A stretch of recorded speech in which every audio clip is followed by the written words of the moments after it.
আসসালামু আলাইকুম, কেমন আছেন সবাই? তো সকাল সকাল বাজার করার মজাটাই আলাদা। তো ব্যাটটি খাওয়ার পরপরই আমি চলে গেলাম বাজারে। বাজারে গিয়ে দেখলাম যে এত সুন্দর একটা মুরগি, যে মুরগিটা আমার না কিনলে হবেই না। তো মুরগিটা অবশেষে আমি কিনেই ফেললাম। এখন মুরগিটা কাটবো কী করে? মুরগির তো আমি জীবনে হাতই দিলাম না, শুধু খেয়েই গেছি। এখন আমি খুব টেনশনে পড়ে।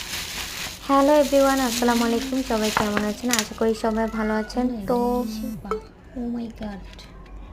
হ্যালো আসসালামু আলাইকুম, সবাই কেমন আছেন? আশা করি সবাই ভালো আছেন। তো হঠাৎ করে ভিডিওটার সাউন্ড কেমন জানি বন্ধ হয়ে গেল। তো আবার শুরু করলাম। তো গাইস, জীবনের প্রথম মুরগি আনলাম। মুরগি কাটাটা জানি না, মুরগি কাটতে বসলাম। এখন কেটে দেখবো যে মুরগি আমি কাটতে পারি কিনা। তো সব কিছু ঢালতেছিলাম।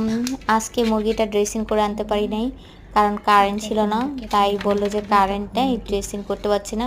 দেখুন দোকানদারের কাজটা কি করেছে, কবেকার কোথাকার কিসের ঠ্যাং দিয়ে দিয়েছে আল্লাহ জানে।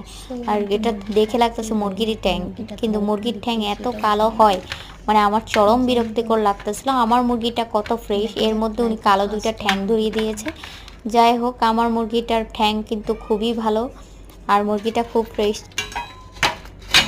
তো চলুন দেখি আমি কাটাকাটি করতে পারি কিনা, আপনারাও আমার সাথে থাকুন। আমি প্রথমে আমাদের যেটা লেগ পিস যেটা পছন্দ সেটা হচ্ছে আগে কেটে নিব, কারণ এটা আমাদের সব বোনদের একটা মানে খাবারের প্রথম হচ্ছে মুরগির প্রথম অংশ হচ্ছে লেগ পিস। লেগ পিস না দিলে আসলে মুরগির মাংসটা জমে না।